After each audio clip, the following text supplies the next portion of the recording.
L'infiniment petit sous nos yeux. Un aperçu de la recherche de l'Institut de physique des nanostructures.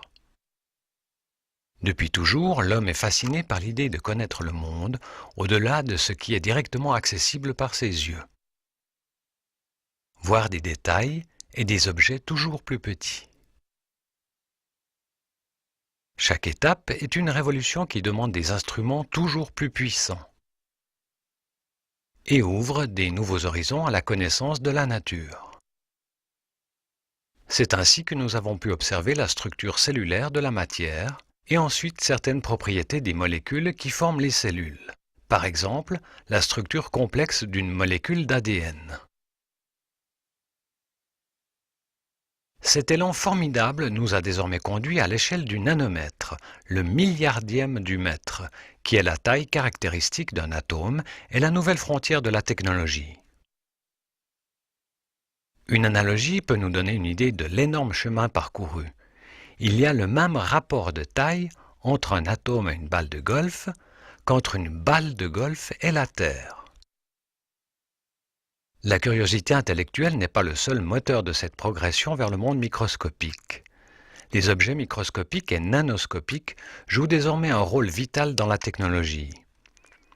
Des exemples typiques sont les transistors, qui représentent les cellules élémentaires d'une mémoire vive d'ordinateur, ou les éléments magnétiques qui portent l'information dans un disque dur. Seule la compréhension et la manipulation de phénomènes à l'échelle atomique pourra nous permettre de poursuivre la miniaturisation de ces composants qui est indispensable pour soutenir le progrès technologique. Pour cela, les physiciens ont développé des instruments fantastiques tels que le microscope à effet tunnel qui nous permet de voir les atomes individuels. Le rêve des anciens philosophes est devenu une réalité.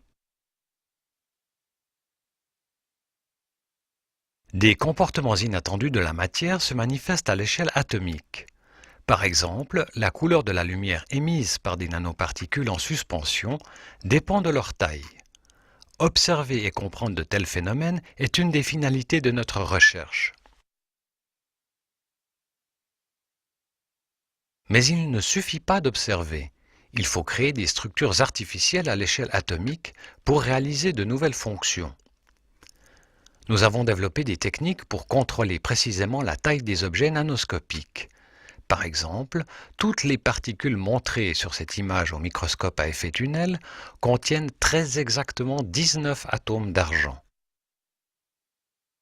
Nous pouvons aussi créer des nanostructures de composition bien définies, comme ces îlots de platine recouverts d'une couche atomique de cobalt, qui ont des propriétés magnétiques exceptionnelles. La fabrication de nanostructures demande une étude préalable des processus atomiques de croissance, qui sont par exemple à l'origine de la formation de ces flocons nanoscopiques d'argent. Les résultats expérimentaux sont interprétés à l'aide d'une description théorique des phénomènes et de simulations numériques par ordinateur.